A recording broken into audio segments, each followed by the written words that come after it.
Hola Agustín, Muy buenas, Jaito. ¿Qué tal? ¿Cómo estás? buenas Qué noches para gusto. vos, buenas tardes para nosotros. Sí, acá son las 11 de la noche ya. Cinco Sí, horas más en España. me escuchás bien? Sí, sí, yo te escucho bien. ¿Vos a mí? Perfecto, perfecto. Yo no estoy tomando Excelente. cerveza como solés hacer vos, yo estoy tomando agua. Yo hoy no me traje nada porque me tuve que encerrar en el cuarto. Vos sabés que ya a esta hora los vecinos, si hablo desde el living de la casa, los que dan Ah, al otro lado me han tocado el timbre varias veces quejándose. Así que ya a esta hora me está tengo que bien. encerrar en, ¿no? Bueno, qué gusto tenerte con nosotros, Agustín, sinceramente. Igualmente, Ya, el año igualmente. pasado te Muchas gracias por tuvimos por invitarme. Corrientes, ¿eh? Muchas gracias a ustedes, digo, por invitarme. No, El gusto siempre es mío. sí, el año pasado te tuvimos por Corrientes, nuestro quinto aniversario del Club de la Libertad. Y bueno, ahora te estás por España, ¿verdad? Recién lo decías. Sí, estoy por España, estoy haciendo un máster acá en filosofía. A ver, creo que la cámara está Ajá. un poco... A ver, ahí va. Eh, Estoy haciendo un máster en filosofía que afortunadamente no se truncó con todo esto. Ya estaba finalizándolo cuando empezó la cuarentena total. Quedaban solamente 2 semanas de clases que se reacondicionaron en formato online. Así que ahora estoy dedicándome a la tesina. Ya finalizo a fines de junio y me vuelvo para Ah, Argentina. En principio, vamos a ver O qué nos sea, no, depara. no estás varado por la pandemia, entonces tenía un objetivo No, en España. Exactamente, estoy en España estudiando desde octubre del año pasado, en verdad, y estoy Sí. terminando en julio de este año más o menos. Así Ah, qué que bien. normalmente yo tenía que estar acá, no con esta situación, creo que nadie tenía que estar con esta situación ni en sus Seguro, planes, seguro. Sí. pero bueno, afortunadamente con muchas cosas para hacer durante el día, porque estoy todo el día estudiando y escribiendo, pero un poco hastiado también del encierro, ¿no? Claro. Estar todo el día encerrado no sé cuán psicológicamente bueno sea, ¿no? Pero, y aparte Vamos a ver. estás en el epicentro de la pandemia, estás en Madrid. No, estoy en el norte de España. Estoy en el norte donde en verdad Ah, no hay tantos contagiados como en Madrid, pero si lo comparas con Argentina, bueno, no. sí, Este, es el peor lugar para estar en este momento, creo que en el mundo, ¿no? Por la densidad de sí. gente que hay, digamos, por la cantidad de gente infectada en términos de datos oficiales que dicen que están manipulados, y yo creo que están manipulados en todas partes, Empezando por pero la de todas Argentina. formas empezando sin lugar a dudas por Argentina, ¿no? Donde toda esa Sí, épica malvinense se ha despertado ya no sí. como tragedia, sino como farsa. Bueno, estamos ganando, es una farsa total, Eh, y acá en El, España la cosa está terrible. el domingo tuvimos un programa de televisión por cadena nacional, con todos los canales, haciendo un poco lo que se hizo en el año 82. Quizás vos no lo viviste, nosotros éramos alumnos primarios y bueno, tuvimos que, parte de la tarea al siguiente, al otro día era comentar el programa de televisión donde la gente donaba sus pocos bienes, gente que donaba joyas familiares, con toda la épica que nos unió en ese momento, que uno planteaba un reclamo justo en ese momento, pero bueno, no sé, el manejo de la información nos hizo quedar como principiantes, y en esta segunda oportunidad donde se da un acontecimiento similar, no tuvo la repercusión que yo recuerdo tuvo el programa que se hizo por la Guerra de Malvinas, pero así todo, las prácticas son siempre las mismas, de Sí, querer manipular la información. ujú, con un Sí, agravante, que es que en ese sí, momento había un cuadro de guerra, había una situación de guerra, realmente. definiendo la guerra por la lógica del exterminio, una lógica que se despliega a través de estrategias bélicas con arreglo al uso de la razón y de la voluntad, que son facultades humanas. Ahora bien, frente a un virus no hay guerra. La situación de guerra no es la que encuadra la lucha contra un virus, porque el virus no tiene ni razón ni voluntad, por lo tanto no despliega estrategia alguna. Lo que define a la guerra es la estrategia del exterminio, es la lógica del exterminio deliberada, el virus no delibera, el virus actúa automáticamente. Pero toda esa épica es una forma de apelar a un nacionalismo de cartón, evidentemente, que busca reforzar los mecanismos institucionales del aparato estatal, para que cuando pasada la pandemia, el relato ya no es, nos tiene que unir esta guerra, sino que tenemos que rendir pleitesía a aquel que salió victorioso en esta guerra, que no ha sido la sociedad civil, sino el Estado, ¿no? Porque la lógica militar siempre es del Estado. Entonces, bueno, la gente compra estas estupideces, compra, y bueno, y así es como se está viviendo no solamente así en Argentina, ojo, se está viviendo el paradigma de la guerra, por ejemplo, en Francia, donde Macron también apeló al paradigma de la guerra. No es un paradigma inocente, porque como te digo, prepara el terreno discursivo para montar un relato post-pandémico en el cual el Estado se refuerce. Y no solamente el Estado-nación, sino el Estado supranacional que configuran hoy las organizaciones internacionales, que también están planteando esto como una suerte de guerra. O sea que lo que tenemos luego como lucha cultural post-pandémica va a ser algo terrible. Digo, terrible en cuanto a la magnitud de lo que tenemos que enfrentar. Así es. Bueno, yo, perdón que no te presenté, Agustín. Agustín Laje es escritor. Sos politólogo también, doctorado en filosofía, o estás preparando ya tu doctorado, tu tesina. Estoy finalizando el máster en filosofía para empezar el doctorado en filosofía. Bueno, y es un amigo del Club de la Libertad, por eso lo tomé como una conversación telefónica y me olvidé del detalle de presentarte, pero la gente que está escuchando te conoce, sabe de tus cualidades como escritor, como filósofo, uno de los jóvenes filósofos más importante de la Argentina. Dejo ahí, yo puedo agregar un poco más, pero más importante de la Argentina, te conocemos muy bien y sabemos de tus calidades y condiciones. Pero somos volviendo al tema. Muchos años con el club. Sí, casi desde que nace el club, que ustedes me honran con su amistad. Sí. Los honrados somos nosotros. Pero bueno, hablábamos que estabas en España, que es el peor lugar para estar, y hablábamos de del manejo de las estadísticas y de los números, y decíamos de Argentina. El tema de esta conversación es el capitalismo post-pandemia. ¿Qué va a pasar con el capitalismo después de vencido el virus o de que pase la parte más virulenta? ¿Cuál es tu opinión? Acá en la Argentina, en los últimos días, en página 12, se publicaron algunos artículos con la opinión de Zizek, ¿puede ser? Vos sabrás más que yo de ese tema. De Zizek y de un coreano, Chul Han. ¿Puede ser? Chul Han. Bueno, una periodista argentina publicó unos comentarios sobre eso. Y ahí se da una discusión de si es el fin del capitalismo o si el capitalismo va a salir más fuerte de lo que estaba hasta antes de la pandemia. Ese es un tema que seguramente tendrás una opinión, ¿no? Sí, claro. De hecho, yo a su vez escribí un artículo sobre esos artículos, porque vos fíjate qué clara que tiene la batalla cultural la izquierda, ¿no? Es decir, en el marco de una catástrofe, no pierde un segundo y ya se pone a preparar el terreno para lo que va a ser el relato, para tratar de sacar alguna tajada de todo este caos. ¿Cuál va a ser la tajada que están intentando sacar?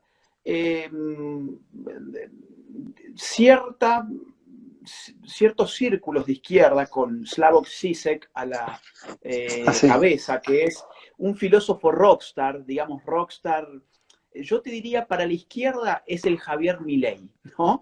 Javier Milei es el rockstar de los economistas liberales. Bueno, de la filosofía de izquierda, Žižek es el rockstar de los filósofos izquierdistas. Es un tipo, además, que tiene algunas peculiaridades, como que todo el tiempo se toca la nariz, está lleno de tics, habla muy mal el inglés, entonces lo pronuncia con una forma demasiado fuerte. Es un personaje. Anduvo en algún romance con Lady Gaga o con no sé quién de ese mundo de la farándula. Es un tipo, un rockstar, ¿no? Y el tipo no es ningún tonto, porque estos filósofos no son tontos, son tipos muy inteligentes y que ponen la inteligencia al servicio de sus propios intereses, con lo cual el tipo ve que hay una crisis, que es pandémica, que es sanitaria, que es humanitaria, que se viene la peor crisis económica del milenio, peor que la del 2008.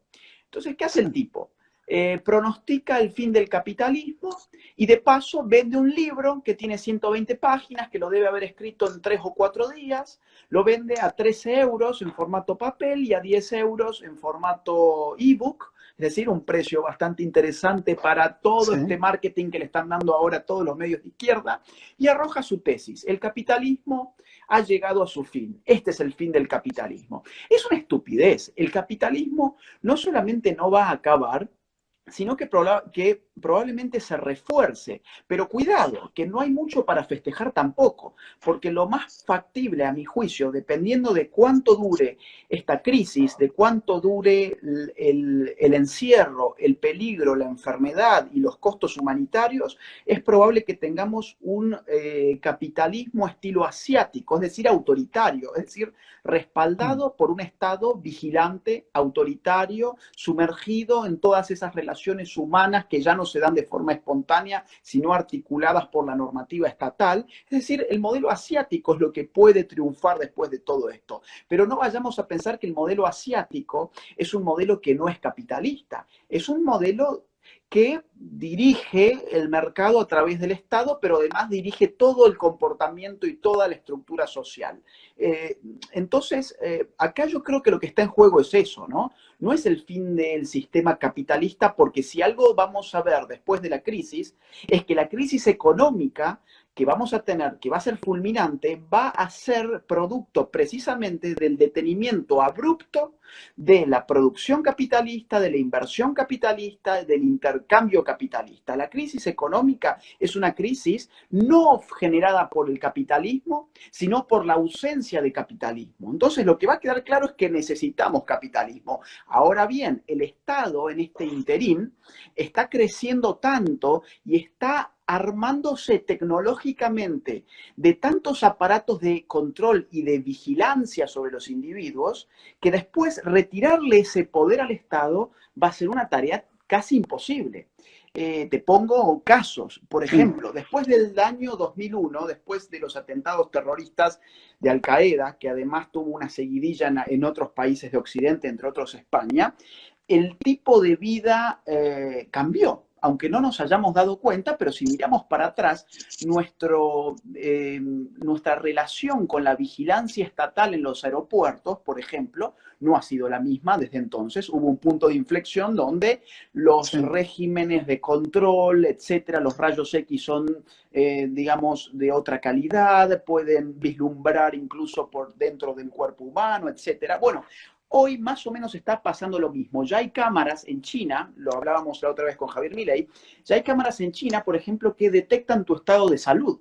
Te pueden medir, por ejemplo, la temperatura del cuerpo. Entonces, el Estado tecnológicamente está haciéndose de una serie de instrumentos con los cuales puede incluso saber tus movimientos, tu salud, tu temperatura, tus gustos, tus intereses a través del Big Data, que hoy se controla centralmente en el Estado chino. Entonces yo te diría, lo que está en juego no es el sistema de mercado más o menos libre, porque el mercado nunca es libre, lamentablemente, más o menos, no, lo que está en juego es hasta dónde puede llegar el autoritarismo estatal, no solamente en lo económico, sino en lo social también. Digamos, esto del fin del capitalismo es un chamullo para vender libros, nada más. Bueno, sí, seguro, pero en el periodismo de izquierda reitera este tema como lo ves en China, que el primero que va a salir beneficiado de esta crisis es China, que Cuba ha conseguido la vacuna, que Cuba manda a los médicos a los lugares necesitados, que los médicos cubanos no son esclavos, sino que van por sus ideas. Las cuestiones, el manejo de la izquierda de la información, la necesidad que ellos tienen de generar una revolución, que no sé si están en condiciones de hacerlo, es extremada, digamos, es activa, son activos, lo decías vos recién, aparece un filósofo liberal y aparecen 10 filósofos de la izquierda con la misma vehemencia o más, y tienen el apoyo de todo un aparato. Lo que estamos viviendo en la Argentina, de la pérdida de derechos individuales, a los liberales que estamos atentos, la verdad que nos provoca, nos preocupa y mucho. No sé, estarás al tanto de las noticias, aquí se ha intentado un sistema de la posibilidad de estatizar el sistema de salud. Te cuento un ejemplo: Corrientes, la provincia que somos nosotros, para los que no, que son de afuera, una de las provincias del nordeste de la Argentina, el gobierno había comprado 115 respiradores, el gobierno nacional estatizó la compra de los y se hizo cargo de la distribución, y a Corrientes, que tenía comprado y se está organizando, esperando el pico, 115 respiradores, nos mandaron 5, mandaron 26 para el nordeste, a los cuales nos tocó 5 a nosotros, y todo lo demás concentran en el Gran Buenos Aires. Y bueno, vos conocés el sistema. Lo mismo le pasó a Mendoza. Tenemos control de precios, los intendentes son los encargados de controlar el precio en los supermercados, y resulta que la Secretaría de Desarrollo Social termina comprando por un precio mayor a $200 millones una partida de alimentos. Sí. O sea, tenemos los liberales, ya te digo, ¿por qué te digo los liberales? Porque creo que somos la minoría.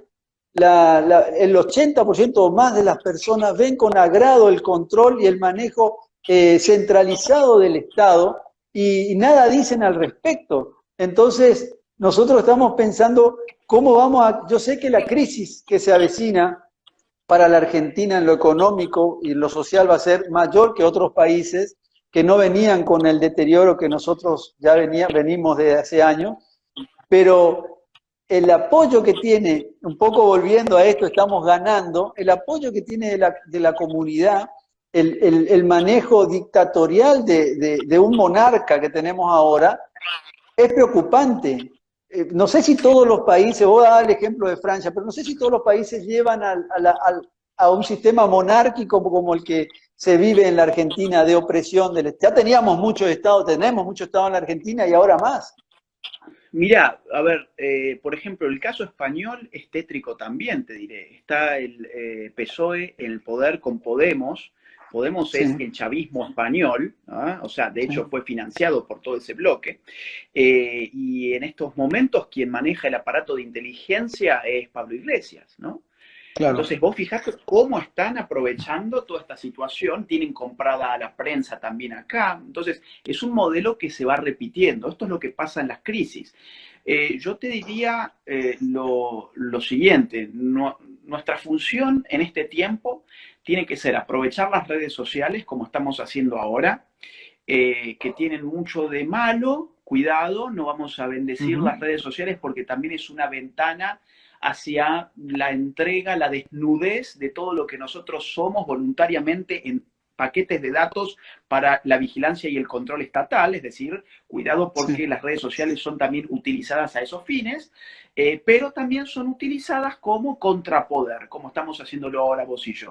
Tenemos que utilizar las redes sociales porque los medios están todos comprados, para reproducir la doctrina de que el Estado es el salvador y que el poder internacional de los organismos internacionales también son poderes salvadores, cuando en verdad son cómplices de la dictadura china, y eso ahora ya te voy a dar algunos datos de eso.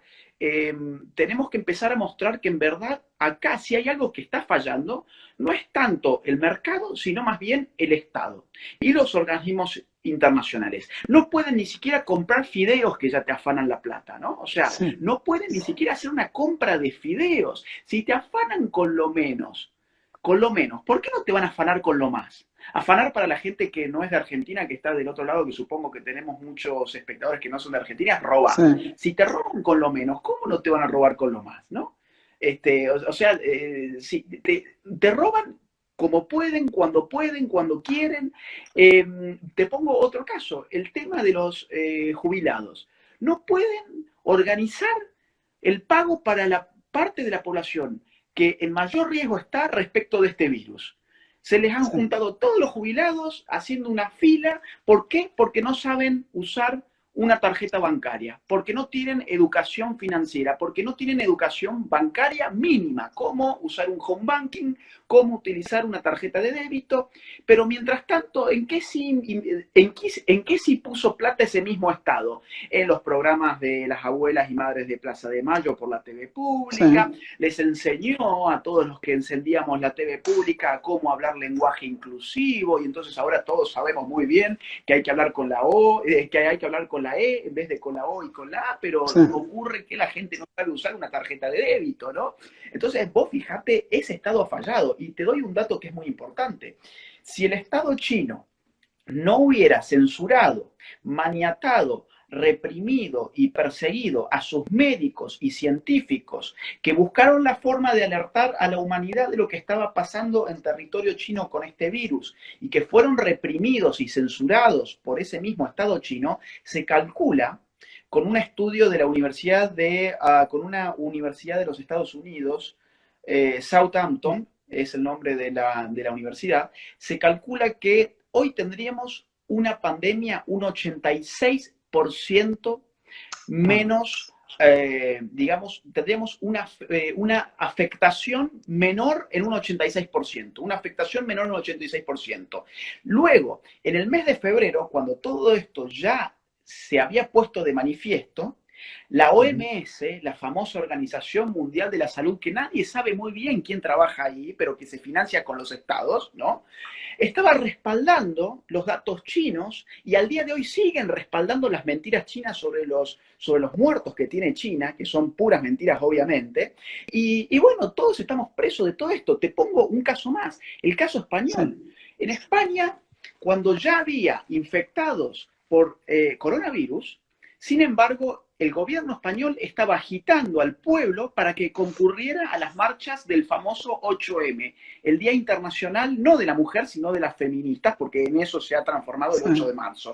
Y entonces toda la gente, por la convocatoria oficial del Estado, apiñada, amontonada, aglomerada en estas convocatorias multitudinarias, cuando los jerarcas y la élite del Estado estaban ya con todas las mascarillas puestas. Mandaron a morir a toda esa gente a esas marchas del 8M. Y al día siguiente, bueno, al día siguiente parece que mágicamente ya existía en España toda esta pandemia. O sea que si algo acá ha fallado ha sido precisamente el Estado, que va a seguir fallando porque no está listo para actuar con esta crisis. En Argentina se gastaron 11 millones y medio perdón, 15 millones de pesos en misoprostol. El sí, misoprostol, cuando ya teníamos la pandemia a la vista de todo el mundo gastando en abortivos. O sea, déjate de sí. joder. Si la gente sigue creyendo que el Estado es El Salvador, la gente no puede más de estúpida.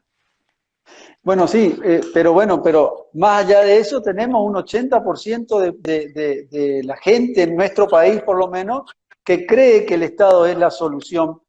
Claro. Lo bueno de las redes que estábamos hablando, ¿me escuchás? Sí, sí, sí, sí, te escucho perfecto. Sí, lo bueno de las redes es que genera un movimiento hacia nuestros gobernantes. Pasó la semana pasada donde se le pedía al poder político que hiciera un esfuerzo a la par de la sociedad que está haciendo, de los privados que están haciendo un esfuerzo, que no pueden producir, que siguen pagando sus impuestos, que siguen pagando los sueldos de sus empleados, que nos encontramos todos encerrados en nuestra casa sin poder generar trabajo, pero se nos exige como si estuviéramos a pleno en producción. Ahora se presentó o se está por presentar un proyecto de ley para cobrar un impuesto excepcional, dicen, para las personas que han blanqueado sus capitales en el gobierno de Mauricio Macri. Y bueno, ese es otra de las ideas del gobierno nacional. La única idea que tienen es de qué manera generar el empobrecimiento de la clase productiva del país. No sé dónde leía que el problema de la izquierda es que no van a venir como en Venezuela a decir que se expropie o que se expropie, atacando el derecho de propiedad, sino que son más sutiles. Nos llenan de imposiciones, de impuestos, generan la imposibilidad de llevar adelante, más ahora que estamos sin poder producir, y el Estado después se queda con los bienes, apropiándose a través de mecanismos judiciales, siendo legítimo, digamos, porque así es la normativa. Uno debe pagar, si uno no paga, se le inicia un juicio de apremio y el Estado se puede quedar con la propiedad. No, no vamos a tener un mesiánico que va a venir a decir, generando la reacción del pueblo, que se expropien y dejando a la gente, sino que es más sutil el accionar de la izquierda, del estatismo. Entonces uno no se da cuenta y cuando nos damos cuenta, o el pueblo en su mayoría se da cuenta, ya somos prisioneros y es muy difícil continuar, digamos, con nuestra lucha. Mira, lo que pasa es que hay mucha gente que no entiende la naturaleza del Estado, ¿no? Yo me doy cuenta de eso. Cuando se habla del Estado, la gente no entiende qué es el Estado. Se confunde Estado con gobierno, se confunde Estado con sociedad, bajo ese lema tan paupérrimo de que el Estado somos todos. Mentira, yo no soy el Estado, vos no sos el Estado, los que nos están viendo ahí no somos el Estado, somos en todo caso sujetos sostenedores de ese Estado, porque no hay Estado sin laburantes.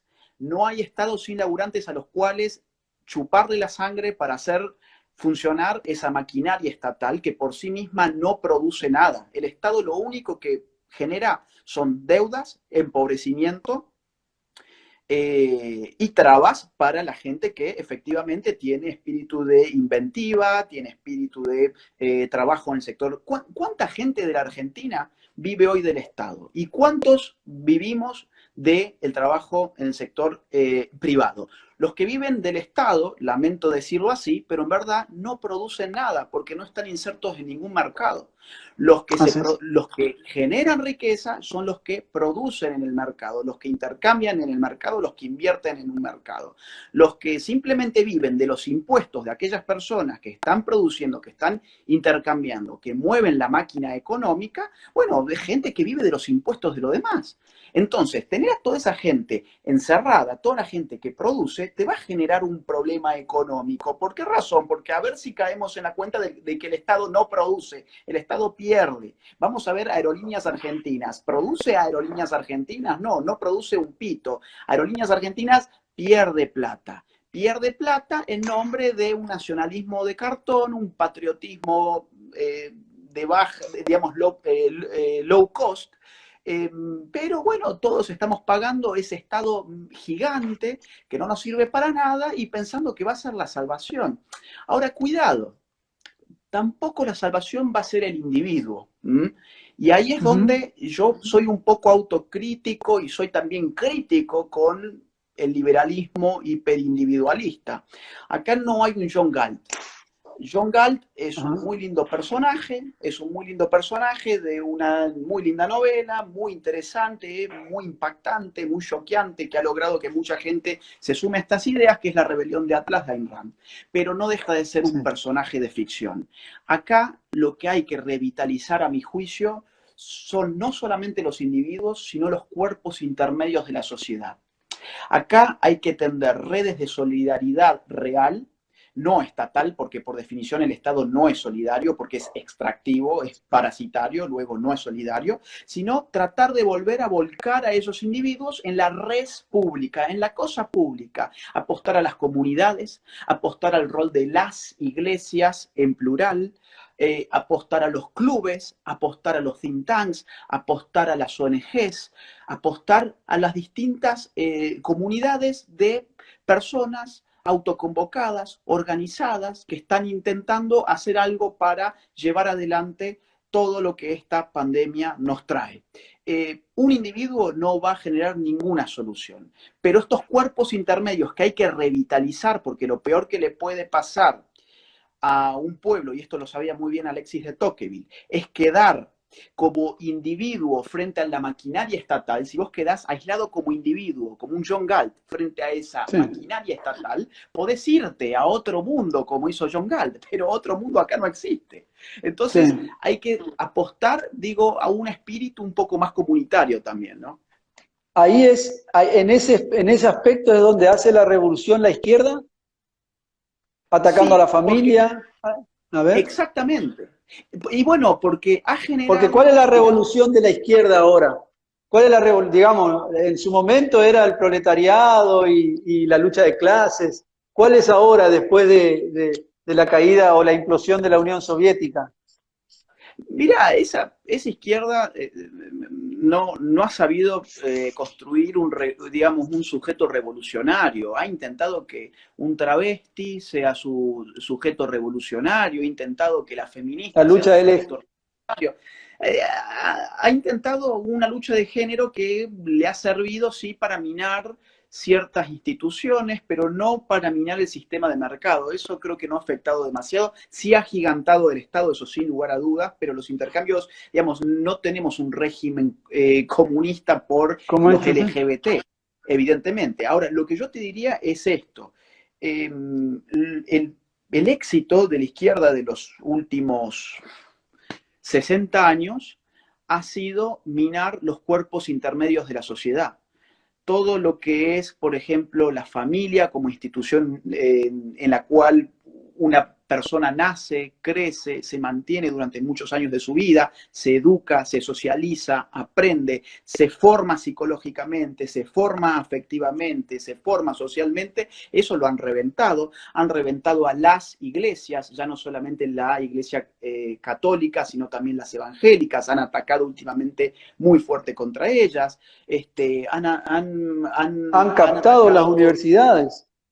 han cooptado las universidades, No la efectivamente, destruyen porque les conviene, y no porque, digamos, porque la han claro, tomado. porque las toman, porque se convierten en los jefes de los que allí laburan, de los que allí investigan, y entonces si vos manejas una institución como CONICET, por ejemplo, sos el dueño de las becas de Argentina.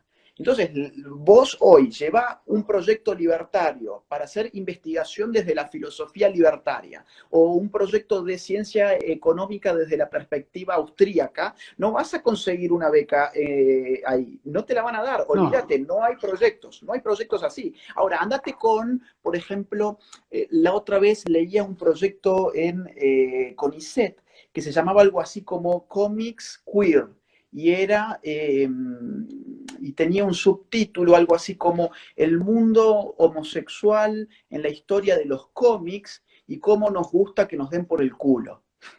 Ese era el Ah, pues, título.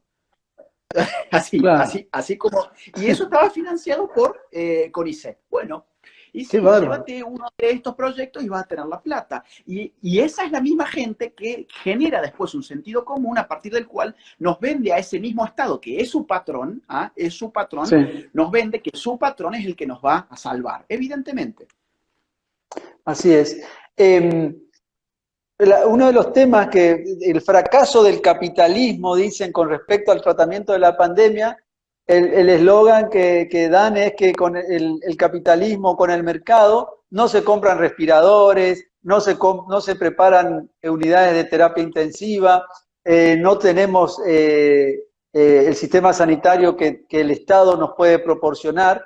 Y escuchaba o leía en este artículo que te decía de página 12, es que atacan al sistema de salud norteamericano y lo ponen al sistema de salud norteamericano como que está fracasando, que tiene la mayor cantidad de contagios, de muertes, y atacaban y en el mismo artículo decían que Estados Unidos tiene 64.000 camas de unidad intensiva, de terapia intensiva, solamente de terapia intensiva tiene 64.000 camas.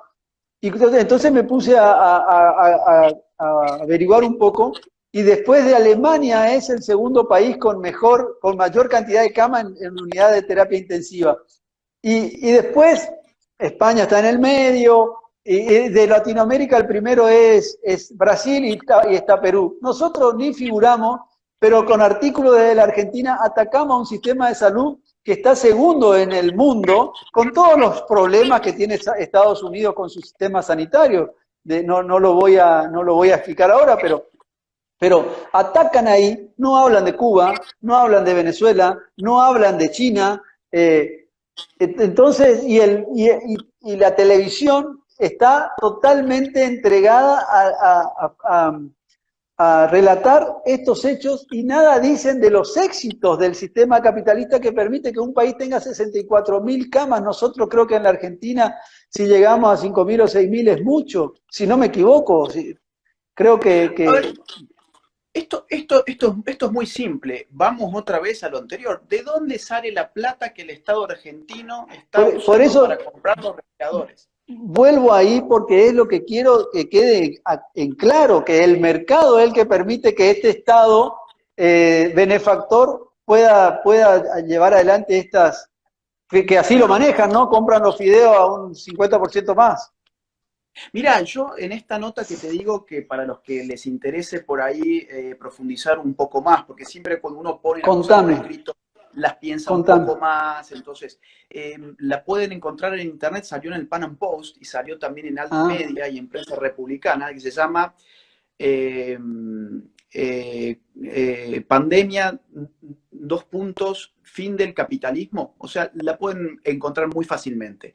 sí, Ahí yo digo algo como lo que sigue. Digo, el estado supuestamente de bienestar, que se supone que te financia la salud, que se supone que te financia la educación, que se supone que te financia además el consumo de alimentos, algún tipo de renta siempre te ofrece, etcétera.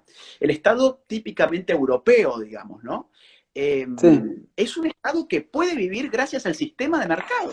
Toda esa riqueza que se reparte no la producen los políticos en el Estado. No es para el nada. Estado con sus empresas la que están produciendo la riqueza que después el Estado, de forma extractiva, luego la vuelca en una repartija dadivosa.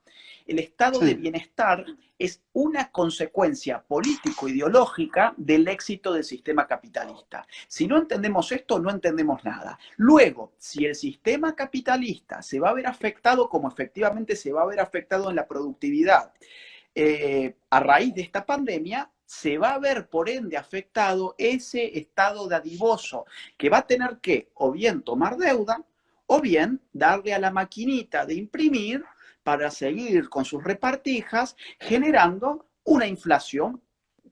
sustancial, según sea el caso, o incluso yo te diría, en el caso argentino, probablemente una hiperinflación.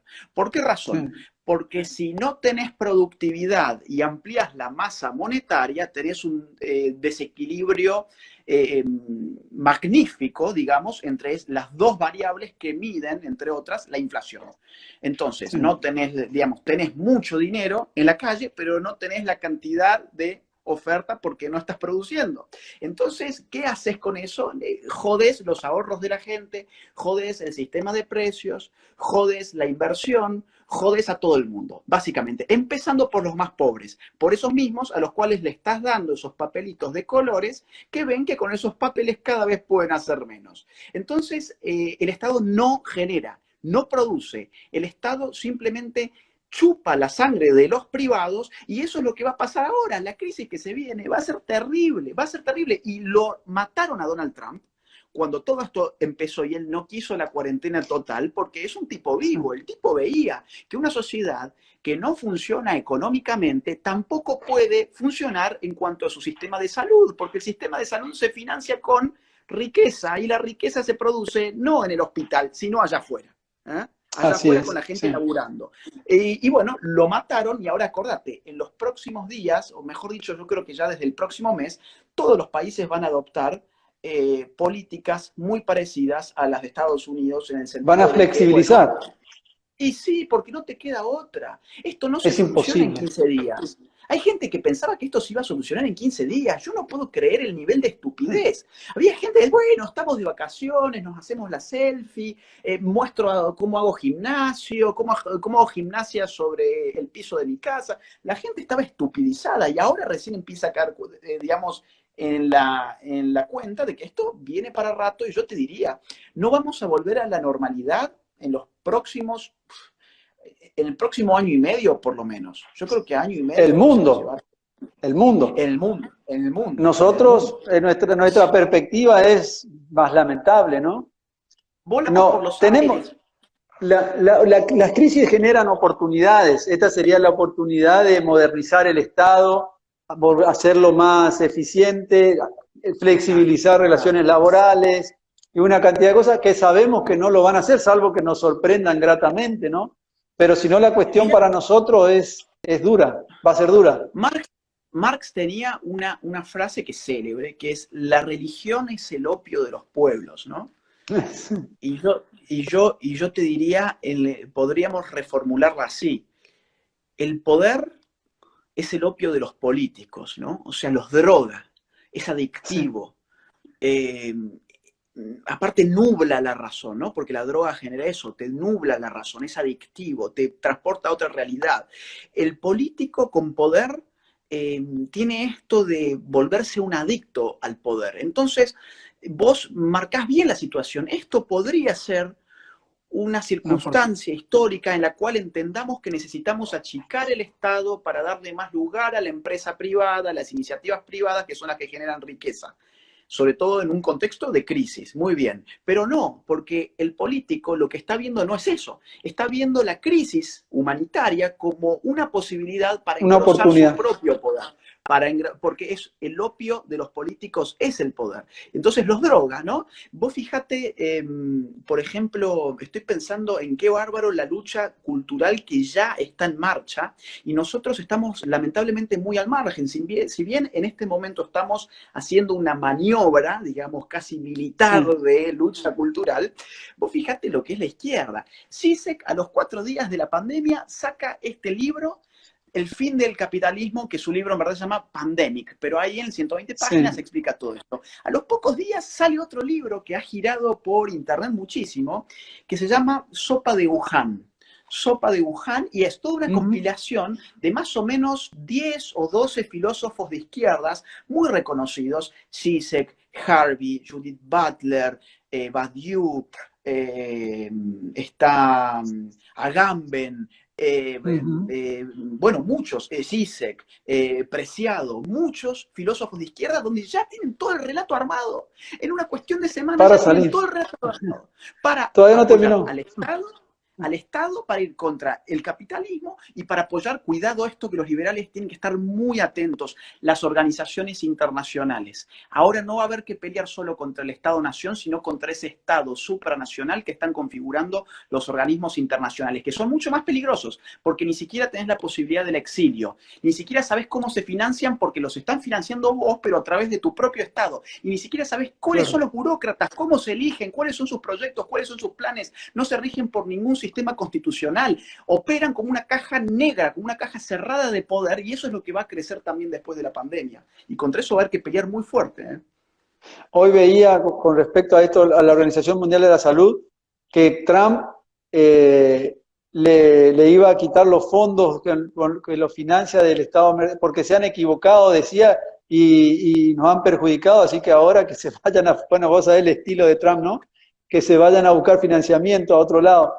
Eh, Ojalá, ojalá. Ojalá, bueno, es alguien que defiende este tipo o que ataca a este tipo de organizaciones que terminan siendo eh, eh, facilitadoras de la propaganda de izquierda, ¿no? Sí, sí, Pero obviamente, bueno, y que operan con una lógica estatal, y que, perdón, están sí, completamente subordinadas a los dictados del gobierno de China. Es decir, rinden una pleitesía al gobierno de China que ya es escandalosa. La otra vez, una periodista de Taiwán le hace una consulta a un directivo de la OMS justamente sobre el caso de China, y el tipo le cortó la comunicación.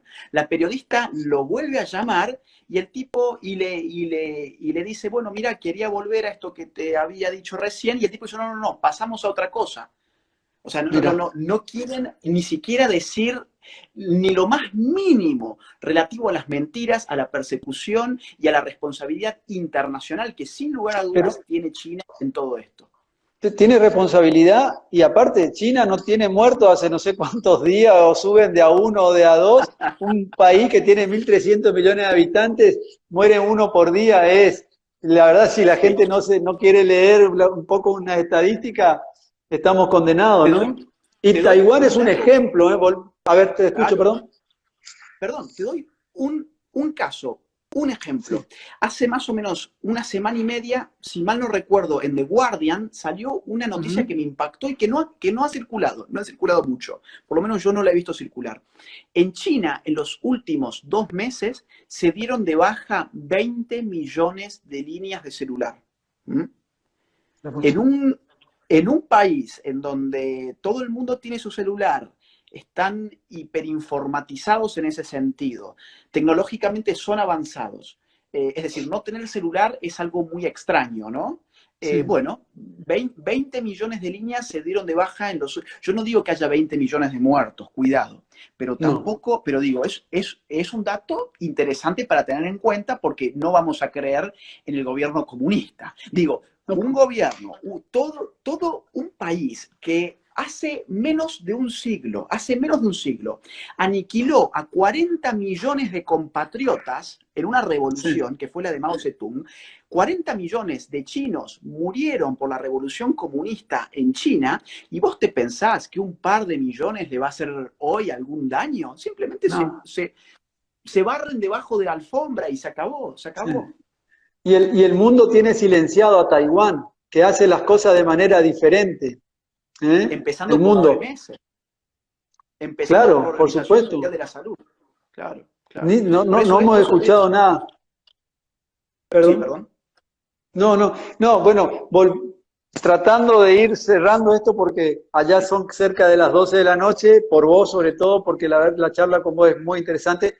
Pero entonces, como una conclusión a nuestra conversación, el capitalismo tiende a fortalecerse más que a vivir una crisis en el próximo tiempo. El liberalismo sí puede tener una crisis.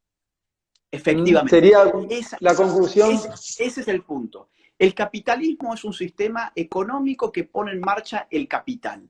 Ahora, el capital puede estar más regulado o menos regulado, cuidado. Seguro. China no vive bajo socialismo al estilo marxista, vive bajo un capitalismo de Estado, cuidado. Rusia más o menos lo mismo, o sea, el modelo asiático además más o menos igual. Entonces, lo que yo te diría es esto: es imposible pensar un mundo como el actual sin capitalismo. El capitalismo va a seguir, probablemente se va a reforzar porque se va a tornar evidente que es insuperable, pero el liberalismo sí va a estar en graves problemas porque el Estado puede salir más legitimado que nunca después de esto y porque se va a sumar un desafío extra, que va a ser la conformación de una suerte de mega Estado a partir de organismos internacionales que van a reclamar un poder todavía superior al que hoy mismo gozan. Se están postulando ya, y todo este libro de La sopa de Wuhan, todos los artículos que tienen, todos estos filósofos de izquierda, discrepan algunos creen que va a ser el fin del capitalismo como Zizek, otros piensan que no, pero todos coinciden en un punto. Acá hay que darle todo el poder político a esas cajas negras de poder que son las organizaciones internacionales. Entonces yo creo, más capitalismo, probablemente. Ahora bien, también más estatismo nacional y sobre todo internacional. Impecable, Agustín. Bueno, veo que son 12 menos 9 ya, ¿no? Así que te vamos a dejar descansar. Te pregunto, ¿estás escribiendo algo? Yo sé que ahora estás estudiando, pero nos interesa saber porque queremos leerte pronto. Bueno, mira, estoy haciendo una tesina sobre Foucault y la posverdad, una crítica al posmodernismo y a la posverdad. Eso va a ser para el máster, pero evidentemente en algún momento lo voy a hacer libro también. Lo voy a hacer libro, pero el libro... Sí, pero el libro que se viene es un libro que estoy escribiendo muy despacito desde el año 2014, desde antes del Libro Negro, que es un libro sobre las batallas culturales. Es un libro que no sé cuánto va a interesar porque ya no es un libro crítico contra el feminismo, contra esto, contra aquello, sino que es un libro de, a ver, frenemos la pelota un segundo y veamos qué es una batalla cultural, cómo la podemos dar, cuál es su lógica, cuáles son sus actores, cuáles son sus condiciones históricas, cuáles son sus condiciones sociales. Bueno, todo eso va a estar en este libro que, si todo va bien, puede llegar a salir en el mes de octubre. Y espero estar por tus pagos con el Club de la Libertad para llevarlo. Lo presentaremos por aquí entonces, ¿eh? Espectacular. Va a ser de mucho interés y acá ya estamos nosotros esperando que lo estés lanzando. Agustín, te deseamos toda la suerte con tu doctorado, que lo puedas terminar bien, a tiempo, y que bueno, que te agradecemos desde el Club de la Libertad, te agradezco yo personalmente, pero desde el club, todos los amigos que tenés en Corriente, tu predisposición a hablar con nosotros, a visitarnos las veces que te hemos solicitado. Te agradecemos por esta lucha cultural que llevas adelante. Y bueno, esperemos que pronto te podamos tener por Corrientes y seguiremos seguramente, mientras tanto, comunicados de esta manera. Ha sido un gran gusto para mí, Caíto. Te mando un fuerte abrazo tanto para vos como para todos los grandes amigos del club. Un abrazo. Agustín, un fuerte abrazo. Gracias. Yo me quedo Chau, a chau. comentar qué otras cosas tenemos en estos días. Hasta la Un abrazo próxima. grande. Me despido, nos despedimos de Agustín. Mañana continuamos con este ciclo del club que se llama Conversando con el Club. Mañana va a estar el doctor Martín Carranza Torres conversando con nosotros. Y el día viernes, Martín Krause también va a estar en este ciclo del Club de la Libertad. Así que los esperamos mañana y el viernes y todos estos días posteriores, siguiendo con esta temática del club que es conversando a través de las redes. Muchísimas gracias por estar ahí y nos vemos, si Dios quiere, mañana. Hasta luego.